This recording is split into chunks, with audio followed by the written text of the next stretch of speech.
I want to talk about something that happened yesterday that's a real, I don't want to say signal, a real indicator of a little bit of unrest in the Republican ranks. President Trump pulled Congresswoman Elise Stefanik's nomination to be the next ambassador to the United Nations. The president announced the move on Truth Social, writing in part, "With a very tight majority, I don't want to take a chance on anyone else's running for Elise's seat. There are others that can do a good job at the United Nations."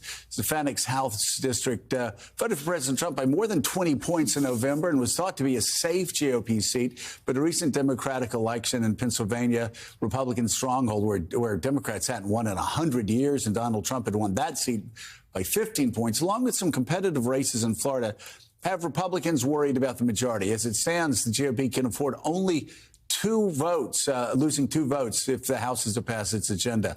House Minority Leader Hakeem Jeffries weighed in on the move in a statement, writing in part, "The Republican agenda is extremely unpopular. They are crashing the economy in real time, and House Republicans are running scared."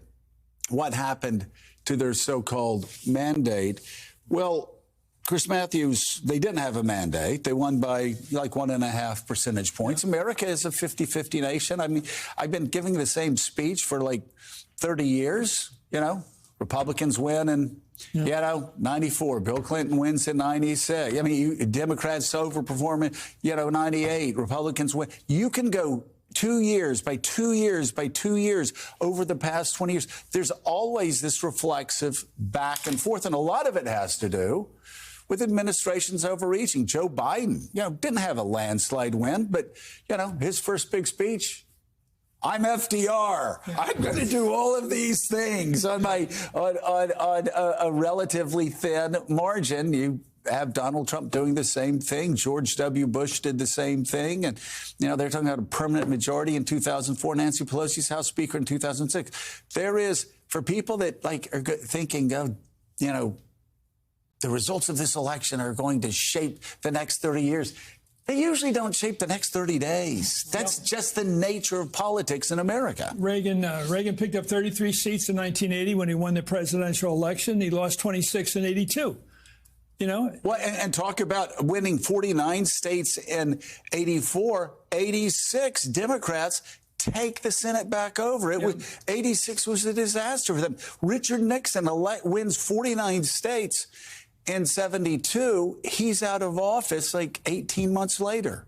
He's got a couple signs of a weakness. Stefanik going back to the House is a big sign of weakness. He's worried about points, a couple seats in New York, especially, where there's going to be some back and forth. Right. But I also look at his performance. Last night, Peter Alexander had one hell of a report last night. He pointed out in the evening news that Trump is very angry at Michael Waltz about Signal. Right. And he's got to be angry. And the president has to be angry right now that somebody screwed up the worst week he's had. Right. And why did that person do it? I'd want to know who did it, why they did it. Are they on somebody else's team? I wouldn't understand why you have come up with a name Jeffrey Goldberg right in the middle of these other guys. Right. Why would you do it? And I'd want to know who did it. And I remember when Jack Kennedy went to the Bay of Pigs, he called up the #2 guy at CIA and said, "If this were a parliamentary system, I'd have to resign." Right. You have to resign. Right. And Alan Dulles, the head of CIA, has to resign. You got to take steps or you're part of the cover-up.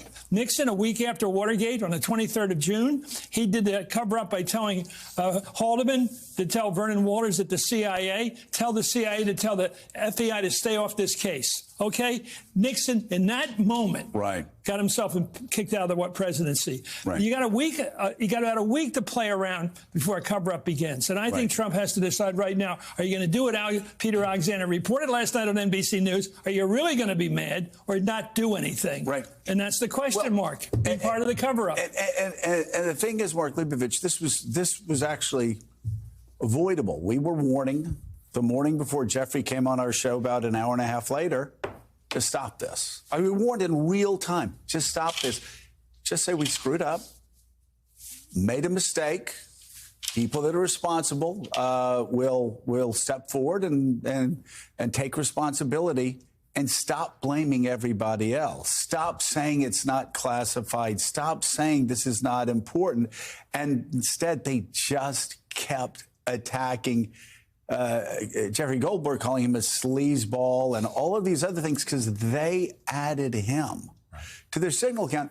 And so, I mean, we saw that unfold in real time. Republicans even saying, just admit you made a mistake. They didn't do it. And then an embarrassing situation became a really bad situation when Jeffrey released all of the launches and the times. And then suddenly, this isn't just about Mike Waltz adding Jeffrey in on the conversation. This is about the major problem, the serious problem that has 60% of Republicans saying this is really bad, where your Secretary of Defense is saying, hey, we're about to launch the F-18s. Hey, the bombing will start at this point. Hey, we're about to launch the drones. Hey, the target is in sight. Hey, I mean, that is, again, that's unspeakably bad for members in the intel community and people at the Pentagon.